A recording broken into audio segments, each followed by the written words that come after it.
రాయలసీమ అంటే రాళ్లసీమ అని, కరువు సీమ అని ఇది వరకు చెప్పుకునేవారు. అది వర్షాభావం, నీటి ఎద్దడి కారణంగా వచ్చిన పేర్లు. ఇక రాజారెడ్డి, జగన్ రెడ్డి లాంటి వాళ్ళ మూలంగా రాయలసీమ అంటే రక్తం పారించే ఫ్యాక్షన్ కక్షల సీమ అని కూడా పేరు పడింది. తెలుగుదేశం పార్టీ వచ్చాక ఎన్టీఆర్, చంద్రబాబు నాయుడు గార్ల నాయకత్వంలో సీమ నుంచి ఫ్యాక్షన్ మాయమైంది. కరువు సీమపై నీటి పరవళ్లు మొదలయ్యాయి. టీడీపీ హయాంలో కట్టిన తెలుగుగంగ, హంద్రినీవా, గాలేరు నగరి, సోమశిల, స్వర్ణముఖి, పోతిరెడ్డిపాడు, ముచ్చుమర్రి ప్రాజెక్టులు సీమకు వరాలయ్యాయి. కృష్ణానది జలాలను శ్రీశైలం నుంచి సీమకు తరలించేందుకు పట్టిసీమ ఎత్తిపోతల నిర్మించారు చంద్రబాబు గారు. అవును, టన్నెల్ ద్వారా గండికోట, మైలవరం, చిత్రావతి, పైడిపాలెం జలాశయాలకు జలకళ తెచ్చారు. ముచ్చుమర్రి ఎత్తిపోతల, పలకుర్తి ఎత్తిపోతల ప్రాజెక్టులు నిర్మించింది చంద్రబాబు గారే. పులివెందులకు సాగునీరిచ్చింది చంద్రబాబు గారే. కూటమి ప్రభుత్వం వచ్చాక రాయలసీమను రతనాల సీమను చేస్తానని మాటిచ్చారు చంద్రబాబు గారు. అదేవిధంగా మంత్రి నారా లోకేష్ యువగళం పాదయాత్ర సమయంలో రాయలసీమ డిక్లరేషన్ పేరిట కొన్ని హామీలు ఇచ్చారు. గత 2 ఏళ్లుగా తామిచ్చిన హామీలను ఆ ఇద్దరూ అమలు చేసి చూపిస్తున్నారు. మొదటిగా తెలుగువారి ఇలవెల్పు శ్రీ వెంకటేశ్వరుడు కొలువై ఉండే తిరుమల క్షేత్రాన్ని పునర్వ్యవస్థీకరించి క్షేత్ర పవిత్రతను కాపాడేందుకు చంద్రబాబు గారు మొదటి ప్రాధాన్యత ఇచ్చారు. సాగునీటి ప్రాజెక్టులు. గతంలో జగన్ 102 ప్రాజెక్టులను పడకేయించి సీమలో కరువును తిష్టవేసేలా చేశాడు. అలాంటిది కూటమి ప్రభుత్వం వచ్చాక 2 ఏళ్లలో సీమలోని సాగునీటి ప్రాజెక్టులకు 12,484 కోట్లు ఖర్చు చేసింది. 2026-27 బడ్జెట్లో కూడా 10,000 కోట్లు కేటాయించింది. హంద్రినీవాకు 3,873 కోట్లు ఖర్చు చేసి రాయలసీమ చివరి భూభాగాలకు కూడా కృష్ణా జలాలను అందిస్తున్నారు. కూటమి ప్రభుత్వం వచ్చిన మొదటి 100 రోజుల్లోనే హంద్రినీవా ప్రధాన కాలువ విస్తరణతో పాటు కుప్పం, పుంగనూరు బ్రాంచి కాలువల లైనింగ్ పనులు పూర్తి చేశారు. రాయలసీమ నీటి అవసరాల కోసం శ్రీశైలం రిజర్వాయర్ నుండి రికార్డు స్థాయిలో మల్యాల ఎత్తిపోతల ద్వారా 52 టీఎంసీల నీటిని ఎత్తిపోశారు. రాయలసీమ వ్యాప్తంగా 530 జలాశయాలను నింపి సాగునీటికి ఇబ్బంది లేకుండా చూసుకున్నారు. దీనివల్ల భూగర్భ జలాలు కూడా రీఛార్జ్ అయ్యాయి. 2026లో మూలపల్లి జలాశయం మరియు దానికి ఉన్న 4 అనుబంధ జలాశయాలతో పాటు కళ్యాణి డ్యాంలకు నీవా బ్రాంచ్ కెనాల్ నుండి నీటిని సరఫరా చేసేందుకు ప్రభుత్వం 126 కోట్లను కేటాయించింది. 790 కోట్లతో మడకశిర బ్రాంచ్ కాలువను విస్తరిస్తోంది. గోరుకల్లు, శ్రీశైలం, తుంగభద్ర తదితర సాగునీటి ప్రాజెక్టుల మరమ్మతులకు 610 కోట్లు ఖర్చు చేశారు. వీటన్నిటి వల్ల కర్నూలు, అనంతపురం, సత్యసాయి, అన్నమయ్య, చిత్తూరు, తిరుపతి జిల్లాల్లోని 4 లక్షల ఎకరాల ఆయకట్టుకు సాగునీటి ప్రయోజనాలు కలుగుతాయి.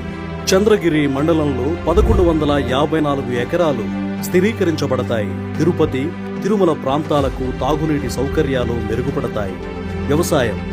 రాయలసీమ మిషన్ పేరుతో 1,00,000 కోట్లతో ఉద్యాన పంటల సాగును అభివృద్ధి చేయబోతోంది కూటమి ప్రభుత్వం. రాయలసీమను ఉద్యాన హబ్గా తీర్చిదిద్దే క్రమంలో 90% రాయితీపై డ్రిప్ ఇరిగేషన్ పరికరాలను, మరెన్నో ప్రోత్సాహకాలను ఇస్తోంది కూటమి ప్రభుత్వం. రాయలసీమలో 63% పంటలను మైక్రో ఇరిగేషన్ కిందికి తీసుకొచ్చారు. మైక్రో ఇరిగేషన్లో దేశంలోనే నంబర్ 1గా ఉంది ఆంధ్రప్రదేశ్. జలధార, జలహారతి. కూటమి ప్రభుత్వంలో జలధార, జలహారతి పేరిట రాయలసీమలో నీటి భద్రత కల్పించేందుకు నడుం కట్టారు. ఇప్పుడు ఈ జలధార ప్రాజెక్టు సత్ఫలితాలను ఇస్తూ దేశం దృష్టిని ఆకర్షిస్తోంది. అన్నమయ్య జిల్లాని తీసుకుంటే జిల్లాలో 2025 ఆగస్టు నుంచి డిసెంబర్ నాటికి 8.59 మీటర్ల వరకు భూగర్భ జలాలు పెరిగాయి. ఎండిపోయిన 20,000 బోర్లలో మళ్లీ నీళ్లు వస్తున్నాయి. ప్రతి చెరువు 25 నుంచి 50% నీటితో కళకళలాడుతోంది. తద్వారా ఉద్యాన పంటల సాగు 20,000 హెక్టార్లు అదనంగా పెరిగింది. 5 లక్షల ఎకరాలలో పశుగ్రాసం అందుబాటులోకి వచ్చింది. రోజుకు అదనంగా 1,00,000 లీటర్ల పాల ఉత్పత్తి పెరిగింది. ఒక్క అన్నమయ్య జిల్లా మాత్రమే కాదు, రాయలసీమలోని 20,000 చెరువులను జలధార, జలహారతి పథకం కింద నింపడం జరిగింది. రాయలసీమలో పేదల కోసం ప్రభుత్వ సంక్షేమ పథకాలు. తల్లికి వందనం 2025-26 విద్యా సంవత్సరానికి 16,46,438 మంది విద్యార్థుల చదువు కోసం వారి తల్లుల ఖాతాల్లో 2,867.54 కోట్లు జమ చేయడం జరిగింది.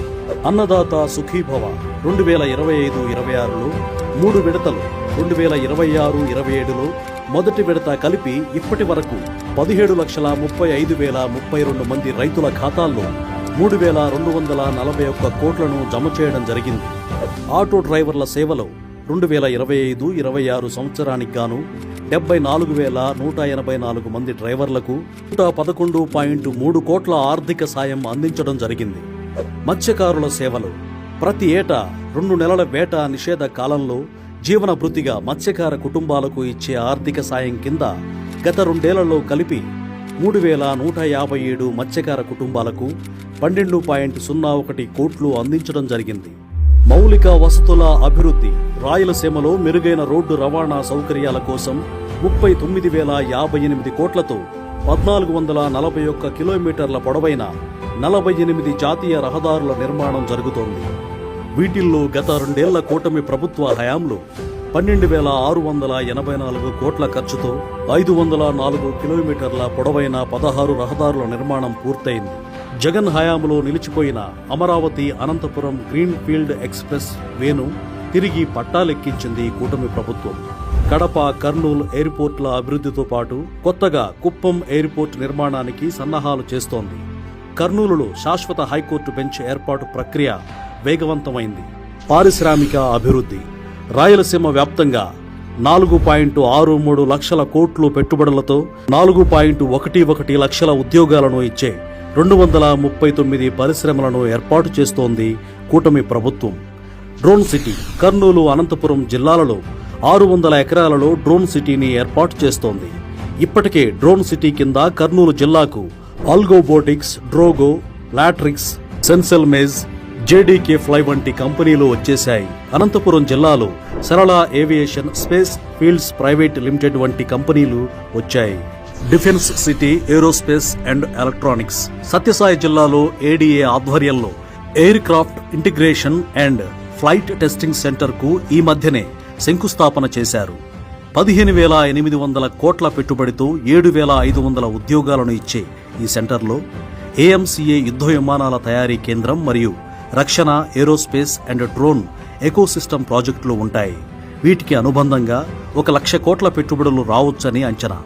ఇదే జిల్లాలో ఇంకా 1,430 కోట్ల పెట్టుబడితో 565 ఉద్యోగాలను ఇచ్చే కేఎస్ఎస్ఎల్ ఎనర్జెటిక్స్, 1,140 కోట్ల పెట్టుబడితో 870 ఉద్యోగాలను ఇచ్చే హెచ్ఎఫ్సిఎల్ ఎలక్ట్రానిక్స్, 510 కోట్ల పెట్టుబడి 1,400 ఉద్యోగాలు ఇచ్చే జేకే మైనీ ఏరోస్పేస్, 1,400 కోట్ల పెట్టుబడితో 800 మందికి ఉద్యోగాలు ఇచ్చే భారత్ ఎలక్ట్రానిక్స్ వారి మిసైల్ తయారీ కేంద్రం, 30 కోట్లతో 100 మంది ఉద్యోగులతో ఏర్పాటు చేస్తున్న మినీ రాకెట్ లాంచింగ్ కేంద్రం, ఆస్ట్రోబేస్ స్పేస్ సంస్థ ఇలాంటివి ఎన్నో వస్తున్నాయి. రాయలసీమలో రీసెర్చ్ అండ్ డెవలప్మెంట్ హబ్ను కూడా అభివృద్ధి చేస్తోంది కూటమి ప్రభుత్వం. ఇందులో భాగంగా చిత్తూరు జిల్లాలో 159 కోట్లతో 600 మందికి ఉద్యోగాలను ఇచ్చే పైనీర్ క్లీన్ హంస ఎయిర్ క్రాఫ్ట్ కేంద్రాన్ని నెలకొల్పుతోంది. నంద్యాలలో గ్రీన్ కో ఎనర్జీ 12,000 కోట్ల పెట్టుబడిని పెడుతూ 4,000 మందికి ఉద్యోగాలను ఇస్తోంది. కర్నూలులో ఇండి చిప్ సెమీ కండక్టర్స్ ఎలక్ట్రానిక్స్ సంస్థ 22,976 కోట్ల పెట్టుబడిని పెడుతోంది. 1,241 మందికి ఉద్యోగాలు వస్తాయి. అలాగే జూలై 3న ముఖ్యమంత్రి నారా చంద్రబాబు నాయుడు గారి చేతుల మీదుగా పనులు ప్రారంభిస్తున్న రాయలసీమ ఉక్కు కర్మాగారాన్ని జేఎస్డబ్ల్యూ స్టీల్ సంస్థ 16,350 కోట్ల పెట్టుబడితో ఏర్పాటు చేస్తోంది. ఈ స్టీల్ ఫ్యాక్టరీ వల్ల 2,500 మందికి ఉద్యోగాలు వస్తాయి. శ్రీ సత్యసాయి జిల్లాలో చంద్రబాబు గారు గతంలో తెచ్చిన కియా కార్ల ప్లాంటు 10,560 కోట్ల పెట్టుబడిని 11,000 ఉద్యోగాలను ఇచ్చింది. ఇక కూటమి ప్రభుత్వ హయాంలో జిల్లాలో 18,500 కోట్ల పెట్టుబడితో 3,500 మందికి ఉద్యోగాలను ఇచ్చే అదానీ గ్రీన్ ఎనర్జీ ప్లాంట్ ఏర్పాటవుతోంది. సోలార్ సెక్టార్ సౌర విద్యుత్ రంగానికి ఎంతో అనుకూలంగా ఉంటుంది రాయలసీమ. అందుకే భారీ స్థాయిలో సోలార్ పరిశ్రమలను ఈ ప్రాంతానికి రప్పించేందుకు చంద్రబాబు గారు కృషి చేస్తున్నారు. 3 ఏళ్లలో 50,000 మెగావాట్ల సోలార్ విద్యుత్ ఉత్పత్తి లక్ష్యంగా సీమలో సోలార్ ప్రాజెక్టులను ఏర్పాటు చేస్తున్నారు. కర్నూలులో అగస్త్య ఎనర్జీ సంస్థ 6,933 కోట్లతో 2,138 మందికి ఉద్యోగాలను ఇచ్చే ప్లాంటును నెలకొల్పుతోంది. గ్రైడోన్ అనే మరో సంస్థ 3,149 కోట్ల పెట్టుబడిని పెడుతోంది. ఈ ప్లాంట్లో 300 మందికి ఉద్యోగాలు వస్తాయి. వోల్ట్ సన్ ల్యాబ్స్ అనే మరో సంస్థ 1,743 కోట్ల పెట్టుబడిని పెడుతోంది. ఇందులో 415 మందికి ఉద్యోగాలు వస్తాయి. కడప జిల్లా జమ్మలమడుగులో SAEL సోలార్ ప్లాంట్లు ఇప్పటికే ప్రారంభమయ్యాయి. ఇతర సంస్థలు పైన చెప్పినవే కాకుండా తిరుపతిలో 2,508 కోట్ల పెట్టుబడితో 3,000 ఉద్యోగాలను ఇచ్చే రాయల్ ఎన్ఫీల్డ్ బుల్లెట్ మోటార్ సైకిళ్ల తయారీ కేంద్రం ఏర్పాటవుతోంది. అదే తిరుపతిలో అపోలో టైర్స్ 4 దశలుగా విస్తరిస్తోంది. ఇందుకు గాను మొత్తం 10,750 కోట్లను పెట్టుబడిగా పెడుతోంది. 3,300 ఉద్యోగాలను ఇస్తోంది. శ్రీ సిటీలో 1000 కోట్లతో క్యారియర్ గ్లోబల్ ప్లాంట్ ఏర్పాటవుతోంది. LG ఎలక్ట్రానిక్స్ ఇప్పటికే వేళ్లూనుకుంది. ఈ మధ్యనే కర్నూలు జిల్లా జొన్నగిరిలో అతిపెద్ద గోల్డ్ మైనింగ్ ప్రాజెక్టును సీఎం చంద్రబాబు గారు ప్రారంభించారు. సత్యవేడులో 750 కోట్ల పెట్టుబడి 4,000 మందికి ఉద్యోగ ఉపాధి అవకాశాలు ఇచ్చే హీరో మోటార్స్ GPCకి జూలై 1వ తేదీన ముఖ్యమంత్రి చంద్రబాబు గారు శంకుస్థాపన చేశారు. ఇలా చంద్రబాబు గారి దార్శనికత వల్ల సీమలో పారిశ్రామిక అభివృద్ధితో పాటు యువతకు మెరుగైన అవకాశాల సృష్టి కూడా జరుగుతోంది. రాయలసీమ రతనాల సీమగా రూపాంతరం చెందుతోంది.